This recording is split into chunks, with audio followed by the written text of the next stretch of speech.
अस्सलाम वालेकुम नाज़रीन, आप देख रहे हैं KPNHD और मैं हूं समीना चौधरी। अल-शिफा ट्रस्ट अस्पताल मुजफ्फराबाद एम्बोर के ताउन से स्लीम वेलफेयर फाउंडेशन के ज़रिए तमाम राजा नईम, समाजी रहनुमा शाहीन कमल और दीगर बामकाम बंगुई गोलाकल्स मारूफ rest house free eye camp का इफ्तिताह किया। कैंप में कैंप इंचार्ज राजा नईम के ज़रिए निगरानी माहिर डॉक्टरों की टीम ने मरीजों का मुफ्त मुआयना किया। राजा नईम ने कहा कि आज़ाद कश्मीर के तमाम अजला में जहाँ कहीं हमारी ज़रूरत पड़ी हम वहाँ पर पहुँचेंगे।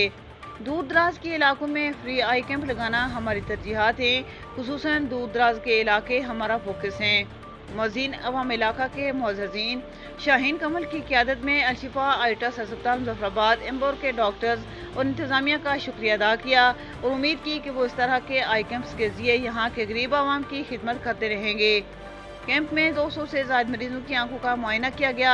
शाहीन कमल रहनुमा तहरीक इंसाफ और स्लीम वेलफेयर ट्रस्ट ने कहा कि हमारी तरफ से अल-शिफा की टीम बाग और पूंछ में जहाँ भी कैंप लगाती है उनसे ताउन करेंगे। मुअज़्ज़ज़ीन इलाका ने बेहतरीन कोऑर्डिनेशन पर स्लीम वेलफेयर फाउंडेशन का भी शुक्रिया अदा किया। मज़ीद न्यूज़ अपडेट्स के लिए देखते रहिए KPNHD।